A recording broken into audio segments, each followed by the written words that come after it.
Hello and welcome here on a very special day at Buckinghamshire New University, because today is the student colloquium and I've been asked to present my research findings with my PhD so far. So come along, join us for the ride and see you in there. Now, before I actually begin this talk, it is quite key that I give a sensitivity warning here. This presentation is about a serial killer, and we do sort of go into a little bit of detail about what he did. So if you're likely to find this triggering, then please don't feel obliged to stay for the next 20-30 minutes at all. If you do stay, just be conscientious of yourself and those around you. So it's called An Exploration into Dennis Nilsen's Lived Experience of a Paraphilic Disorder and Its Origins. It's a working title because I'm still working on it. And you can see the three key main variables here. We have Dennis Nilsen, we have paraphilic disorder and its origins. Now, before I talk to you about who Dennis Nilsen was, I want to talk to you a little bit about what a paraphilic disorder is, specifically what a paraphilia is. So a paraphilia, if you break the word apart, if you take the beginning bit, so para, that comes from the Greek. It means aside, beside, opposite, next to, but not separate to. And philia means love, like phobia means fear. And essentially what it describes is an inverted erotic instinct. Or some people have theorized that the para means demented, so as in like demented love as well. The reason why paraphilia and paraphilic interests were put into the Diagnostic and Statistical Manual in the beginning was to replace words such as perversion, which tend to come with prejudgments towards people who had otherwise sexually deviant interests. And they theorized about 8 paraphilic interests down here. Some you'll recognize, some you might not recognize, and they vary from the legal to the wildly illegal. Now, what's really important to note about paraphilias and paraphilic interests is not all paraphilic interests are paraphilic disorders. Paraphilic disorders have very specific definitions. So if we just sort of go here for a second, if the individual experiences distress at their desire that is not the consequence of society's disapproval or judgments, or, and this is what you see more often, the sexual desires involve psychological distress, death or injury involving a non-consenting individual. Consent is a pretty key variable when we're talking about what a paraphilic disorder actually is. In a bit more detail, you could look at it as recurrent and intense sexual arousal to unconventional erotic stimuli, or more specifically, fanatical sexual urges, thoughts and behaviors centered around the individual whose status renders them unable to consent to the behaviors on which the other person acted upon them, or he or she is left markedly distressed. So then that brings us to the question of who is Dennis Nilsen? I haven't got a lot of time to give you all the background and lots of detail about him, so I'll give you a short background about his life. So Dennis Nilsen was born in 1945 in a very, very rural Scottish community village called Fraserburgh. He was born to a mum that he described as affectionless and a dad that wasn't really present because he was a soldier in the army. They had a bit of a rocky marriage and they eventually divorced. Nobody really paid much attention to Des as he was kind of growing up. He talks about having a lonely childhood, quite an isolated childhood, quite a troubled childhood, a neglected childhood. But there was one person who paid quite a bit of attention to him, and that was his grandfather. His grandfather would spend a lot of time with him every single day, going on long walks and taking him almost everywhere with him. He felt a great deal of love and a great deal of respect for his grandfather. The only downside to it was a double-edged sword, because simultaneously his grandfather was also sexually abusing him on a regular basis. He would take him for walks up the beach near him, take him to a World War II concrete pillar box and sexually abuse him. He would give him tea laced with something, maybe alcohol, that would make him kind of drowsy and woozy and things like that, and regularly sexually abuse him. His grandfather died quite young. He died when Nilsen was 5 years old. And Nilsen didn't really understand what had happened to his grandfather, and he recalls his mum bringing him to the room where his grandfather was left to rest, and his mum said, "Look, your grandfather has gone to a better place." And he couldn't understand why his grandfather couldn't have taken him to that better place, because his grandfather took him everywhere. It's said that in that moment, his ideas on love and death fused, although I feel that's like a bit of an exaggeration, over-exaggeration. Eventually, Des grew up. He left Scotland. He joined the army as a cook. This is when he had access to his own room at the time. And this is where you start to see his paraphilic interest start to unfold. One of the things he started to do was cover himself in talcum powder, poke his eyes until they were red, and just stare at himself for ages in a mirror as if he were a corpse.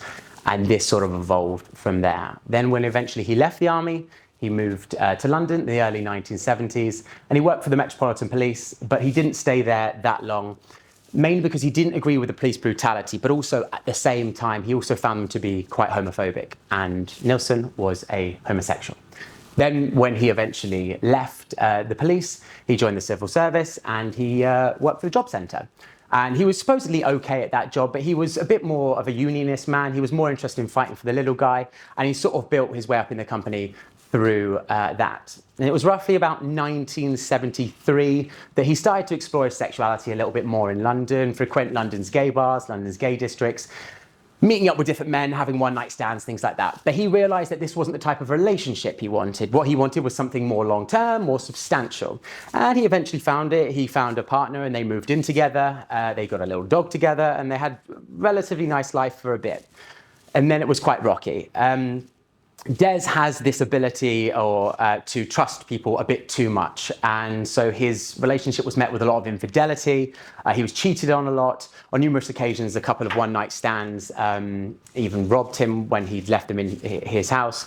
And that left him, by the end of 1970, in a very lonely, depressed, and anxious state. He had a succession of failed long-term relationships and a succession of one-night stands, and he was very depressed, very overwhelmed with work, very overwhelmed with his finances, and very, very isolated and alone. He was drinking too much, he was smoking too much, and he just wasn't looking after himself.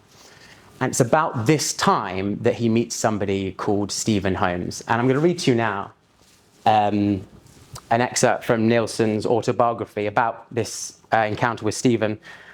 Incidentally, Stephen was his first victim that he took the life of. Now, he recounts it here. He says he basically wakes up next to Stephen, and Stephen's still asleep. And he says, "I felt happy with him lying there, warm by my side, and I caressed the sheer comfort and beauty of his form. I had felt miserable during the whole Christmas period, but with him beside me, I felt good. But as with everyone who passed through my life, I knew my contentment would soon turn to despair.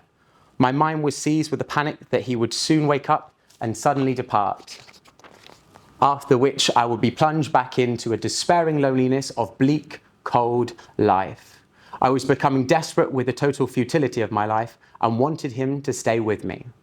At that point, he was a smooth young body in a completely passive state, and I wanted him to remain that way. I was snapping into the ritual. My mind was already buzzing with sexual, almost fevered excitement at the warmth and vital proximity of his body, but I just couldn't face him going." And then he talks about having a sharp internal panic inside. And then he says, "I pulled the covers down over his smooth, nude body, and my pulse rose accordingly. My eyes wandered to the tie on the floor, and I strained against all pervading notions that I could cause him to stay by strangling him unconscious. I reached over and took the blue tie from the floor. His back was towards me, and I carefully slipped the tie under and around his sleeping neck. I quickly straddled him and, twisting the ends of the tie around my wrist, pulled tightly." And then he describes killing him. Then he says, "In a space of a minute or two, I heard his hands flop onto the carpet. He was unconscious. My mind was at that time furious with panic and relief that he'd stopped struggling, and a buzz of high-speed fear and confusion roared in my head. I stood up and pulled away the chair and found out that he was out, but still breathing. Oh God, I thought. When he regains consciousness, that's it. I'm in serious trouble. I'll drown him, I thought. It's too late to have second thoughts now. It's all or nothing." And then he talks about drowning him in a bucket. And then he said, "He was dead and had ceased to participate in any existence of personality. And so it was, I became a killer, to appease all the trouble and stress at the time through the fission of addictive remedy. If I'd known him as a person with a clear identity outside of inhibition-removing drink, I could not have laid a finger on him, and I didn't want to kill him. It was a ritual with a passive male body that I craved. So this gives us an insight into his mentality and what he was actually looking for in these killings. He took the life of Stephen at Melrose Avenue. This is the house you can see on the left. And after a little while, he proceeded to take the life of several more people as well, several more males as well. The problem started was when he had to leave Melrose Avenue. He had to leave Melrose Avenue and he had to move to Cranley Gardens. Melrose Avenue, he disposed of the bodies by taking them outside, burning them and scattering the ashes. Cranley Gardens, he didn't have a garden. He didn't have any access to a garden to do this. So what he did was he would chop up the bodies and he would flush them down the toilet, the clogged drains of which are the reason why he got caught. The clogged drains of which he was the one that reported, knowing what would happen.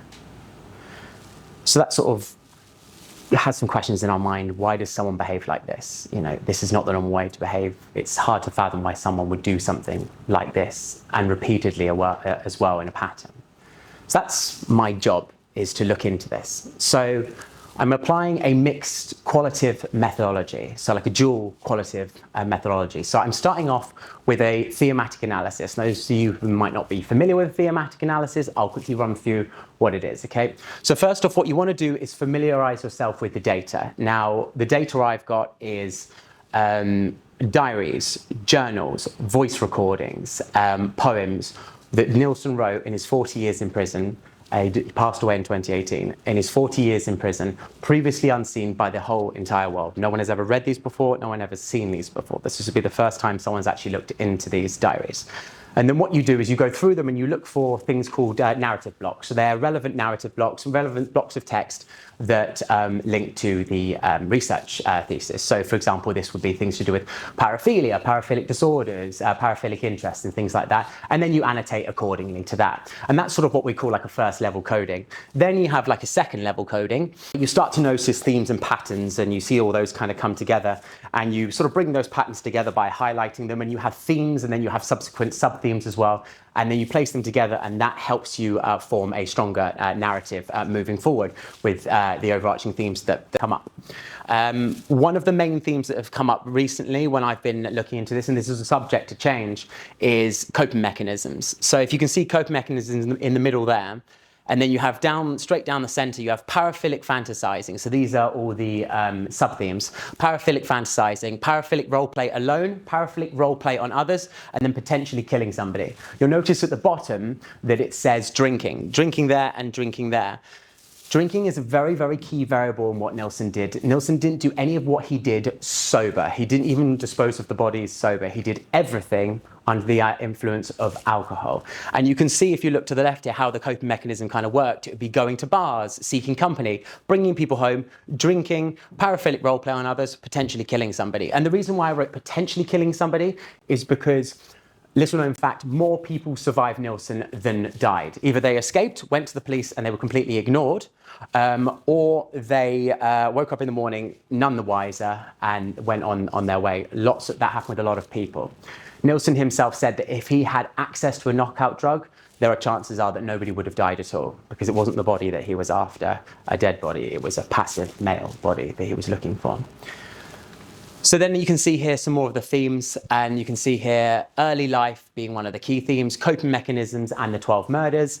Then their sub-themes, so early life sub-themes are adverse childhood experiences, repression of sexuality and relationships, coping mechanisms. You can see he has the paraphilias, paraphilic interests, paraphilic disorders all together, along with drinking, smoking and poor diet, general lack of self-care. He also has protective coping mechanisms in there as well, music. He was a big fan of listening to music. And then you have the 12 murders, the rituals, what they symbolized, how he wanted his victims unconscious, not dead, the need for his victim anonymity, and also he had a specific victim typology as well. So as I said, this is a dual qualitative analysis. So the first half is a thematic analysis. That pulls out the general themes for me. Then I want to know what his experiences are, what his personal experiences are. And for that, you induct something called an inductive narrative analysis. And that essentially means we're looking into how the individual experiences the world, how they see their world. And we do that using several different methodologies. You can do this. You can have an inductive narrative analysis, or you can have a deductive approach as well. It depends which one you come from. An inductive analysis is bottom up, and a deductive analysis is top down. An easier way of sort of seeing that is this. An inductive reasoning aims at developing a theory, whilst deductive reasoning aims at testing an existing theory. So these are the types of narrative analysis I'll be using. So the first one here, you can see narrative configuration. That's essentially if you have scattered data, and my data is scattered. It's scattered in over the course of 40 years in lots of different forms of media.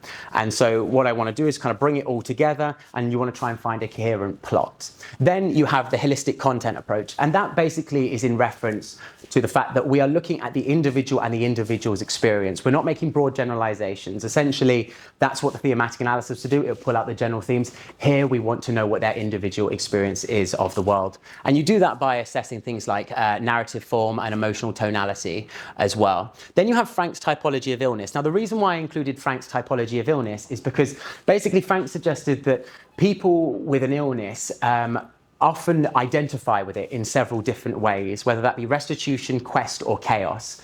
And I thought it was interesting because Nilson himself acknowledges on many occasions that he doesn't feel right, that this isn't right, that he's not well. And so restitution would be the doctor's treating me now, we'll see how I am tomorrow. Quest is very similar, my illness is a journey. And chaos is, my illness is causing absolute havoc and chaos in my life. And Nilson was the latter, I'd argue. Then you have the dialogic narrative analysis. Essentially, this is sort of split into three sections. Characters within the story. So essentially, where does the character place himself in the story? Hero or villain? Nilson places himself quite quickly as the villain. Narrator and audience interaction. How does the narrator interact with the audience? And then you have the cultural masked narratives as well. Does the narrator agree with the general cultural narratives? No. When it comes to the 70s and 80s, Nilson didn't agree with how homosexuals and minority groups were treated in London as well. So that just gives you a rough idea. The question then is existing research. Is there any existing research on Nilson? There is some research on Nilson, but when you look at it, in my opinion, it's quite misguided. One of the biggest pieces here says that when they've read his autobiography, this book here, that reading the words, he's in denial of harm, he's in denial of responsibility, and he's in denial of accountability. From reading through all the material I've read, absolutely not. He takes full accountability and responsibility for what he says. I believe this is a bit of researcher bias being put onto this paper and Nilson's words. It's about understanding where Nilson's actually coming from with the words he uses and how he sees these individuals as objects, not as people. That's really key. Then you have the misquoting the number of victims. People often say that it was 15 young men. That's incorrect for a number of reasons, but the main reason is it's not 15. It's been known since the early 1980s that it was 12, and that's really key. The number 15 came from when Nilson was asked by the police when he was arrested, how many bodies are we talking about here, 2 or 3? And Nilson said 15, 16, and since then the number stuck. But it's been known for a very long time that it was 12.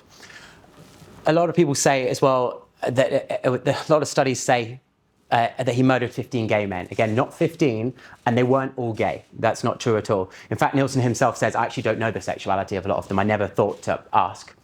Other studies will say things like premeditated, and I can understand where that's coming from, but again, if you listen to what Nilson's saying, it's not true. The idea that he went out looking for victims to bring back and kill, that's not how this worked, and that's a really, really interesting thing, and that's worth knowing. He would go out, he would meet these people, he would drink with them, they would come back to his house, they would continue drinking, and a compulsive, impulsive urge would come up in him, and he would do the killings. He wouldn't go out looking for people to kill. And if anyone that understands anything about compulsive, impulsive urges, if you look at the cycle of addiction, him going out to Soho and meeting these people is known as what's called a seemingly innocent decision. It's a relatively normal thing you do with dire consequences.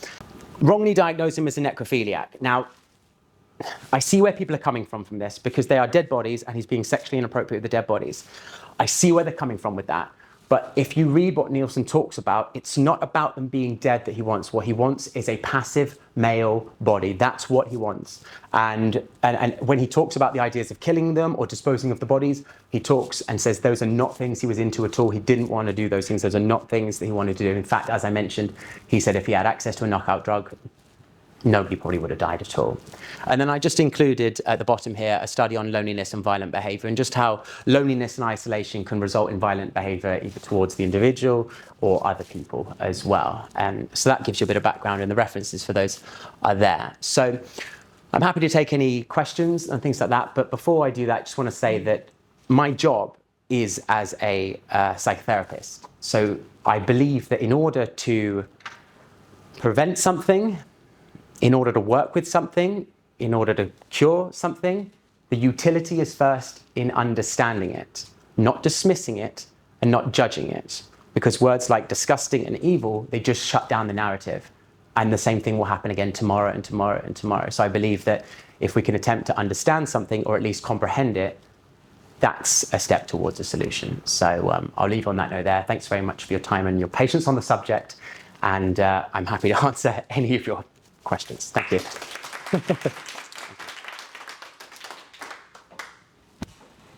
Get cornered at the back. Yeah, you were first. So you discuss biases in existing research. Sorry? You discuss biases in existing research. I think so, yeah. Yeah. Do you believe he had a bias in his own account as well? It's interesting. He wrote a lot. Nilson wrote a lot. And he's very, very consistent in what he says. He was never looking for an easy explanation. In the beginning, when he was first pressed for an easy explanation, he basically said, I loved killing, that's why I did it, I loved killing. But he knew that that was just the sort of the fairy tale ending people were looking for. He knew there was more deep down. So he never says why he did these things at all. He just paints a picture of his life. That's all he does. He never says, oh, because I was abused by my grandfather and that kind of reflects what I kind of do later down the line. He never mentions that at all. He talks about in a whole entire life, he even talks about respecting his grandfather and things like that. He talks about a faulty relationship with mother. He doesn't necessarily try and diagnose himself. He actually says in the papers, I write all this in hopes that somebody will be able to figure out what the hell happened to me. And in the 70s and the 80s, people just did not have the understanding or even the time and tolerance for that. I think they probably would still struggle today, given the nature of his crimes. But luckily, that's sort of, for me, it's, as a therapist, it's easier to do. I hope that answers your question. Yeah. Yes, please. Really interesting presentation. To say the least. Again, probably leading on from the previous question, how will you kind of account for your own biases when writing the thesis, and how will you reflect on your perspective when you are doing the research as well? It's interesting, yeah. It's interesting because I've had to reflect already. I've been researching him for a while and reading through these papers, and there's certain things where I was like, okay, right, so this is a guy who he just into unconscious bodies, not dead ones. So therefore that's a solid foundation based on what I've read. But then I hear, I read things like him saying about, the fetish and fantasies of him making himself look like a corpse. So I have to challenge myself all the time and go, okay, I've formed a conclusion, but if I'm truly doing the job of a good researcher here, I have to be able to let that conclusion go, no matter how beautiful that was and how encapsulated that was and, how Freudian it was. I have to kind of go, right, I have to let go of that because I've got a new piece of information. So I guess the best way to say that is to be open with objectivity. And as and when I cling to something, I think this is it, to be open for more information to come out. And that's sort of, my general feel with it, that it's a paraphilic disorder by definition as to what he's doing and things like that. I can sort of stick to that. But in terms of, what led to that and his experience of that, I'm constantly open to reading the papers. But he is fairly consistent in what he says over the 40 years about his experience, his life, his opinions, and oddly enough, it might sound strange, a very moralistic kind of guy. I know that thinks, what? No, he isn't. But people are multifaceted, and that's such a key thing. And we don't want to throw the baby out with the bathwater. It's really important. But when I do that, and I look into things like this, I do remain objective, and that can be frustrating at times because I feel like I found a beautiful conclusion. But then if I'm doing the work properly, I have to let that conclusion go and be open to, because if I don't do it, someone else will do it with their research and counter what I've just said. So I've got to be the first one to do it. I hope that sort of answers the question. Yeah. Yes, go for it. Yeah. Interesting. I've The one that jumps to mind is that one where you're talking about research and then finding out different things, and you were fixed in on numbers. Okay? Numbers? So you said 15, but it wasn't 15. We know it's 12. Yeah. Do we? And where does that knowledge come from? I'm old enough to really be able to remember the era as well as everything else. Fair. I mean, it's a good point. Do we know? And is it important? Well, we know as far as Nilson knows. He was the one that gave all of the names, not straight away, because it took him a long time to get all the names and a while, and seeing photographs and things like that. We know as far as Nilson knows, when he's been shown pictures, when he's recalling names, when he's recalling, where they were. I mean, he killed the majority in Melrose Avenue, and he remembers them each individually on occasion, but not by name, but by clothing and things like that, and then also 3 at Cranley Gardens. So we do know, he does know the amount there in terms of, there were 3 there, and the remaining happened, at sort of the previous ones at Melrose Avenue. It's based on his recollection. So we only know, I guess, as far as he knows. But the consistent thing about Nilson is that he was helpful from the beginning. I mean, he actually reported himself essentially, and many a times wanted to report himself, because this isn't something he wanted to do. He knew this was wrong. He was in a compulsive, impulsive action state. So I guess we only know as far as Nilson knows. And he's tried his best to remember all of them. And as far as the police are aware, and he's aware, he named all of them. And it took a very long time, but it was done. But yeah, like you said, I mean, is there someone he forgot about? I can't rule that out, because I can't know that for sure. Yeah. But they can't know it's 15 for sure, because that number specifically came from him just saying 15, 16. And to an extent, at this point, and for this study, is number important at all? If you kill one person, it's relevant. It seems like it's a bit of a diversion. Why do I bring that up? Yeah. I think because Nilson himself vocalizes in his literature so much how frustrated he is that number was stuck to by someone called Brian Masters, who was the first person to write on him, because it's a very dramatic number. 12 is obviously, it's not saying, 12 is better, but and he was like, I didn't. And he was like, I've taken accountability for every single one that I've done. I'm not going to be taking accountability for those that I haven't, because as he says, I've been very open, I've been very honest, I'm not hiding anything. And the one thing about Nilson, he hides in everything he says, nothing. He lays himself bare. But that's why I think I'm trying to fight that corner, because I think that's important as well. I'm trying to do justice to the nature of the cause that I'm doing. Yes, please. Fascinating. I'm looking at it rather not from the point of view as a researcher, but more from the psychotherapist point of view. Yeah. So what would you say were the contributing factors that made him become a paraphilic in that way? So far from the initial research, when you look into it, paraphilic interests and paraphilic disorders are heavily associated with early childhood sexual abuse. They're very associated. Specifically as well, paraphilic interests, not just disorders, not where it crosses the line over. Paraphilic interests. So to have deviant paraphilic interests and that, not illegal, just deviant ones, heavily associated with that. It's not always A equals B, doesn't mean you've been abused and that's why you have, but they're heavily associated. So you can see the research on that already, which ties the two together. Also, the more you find out, and this paper will explain, because I couldn't explain it all here, what he does to those guys and what they represent to him, and the ritual, as it's referred to, really mimics his childhood growing up with the fact that he himself was, drugs, and he was in a passive state. Essentially, it's not this, but it's like a coping mechanism for trauma. It's like a trauma coping mechanism. It's like, if I engage in sexually deviant things, it's like righting the wrongs in a way. You start to see these kind of studies connecting. Definitely the sexual abuse, I would say, is a very key variable. And the more you see the rituals and what he did to these men, and and also this idea that he had this fantasy of dirty old man and a young pristine boy. Those were the words. And it's really interesting that he constantly flipped these roles and said, I am both the young pristine boy and the dirty old man.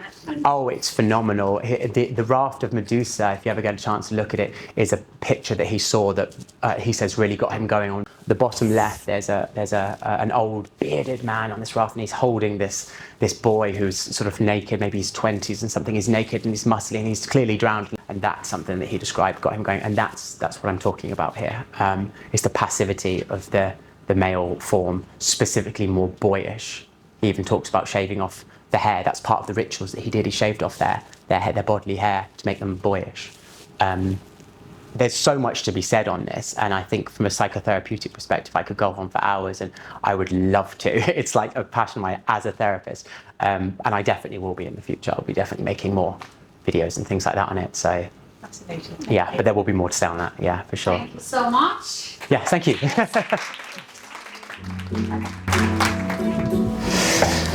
Oh, right.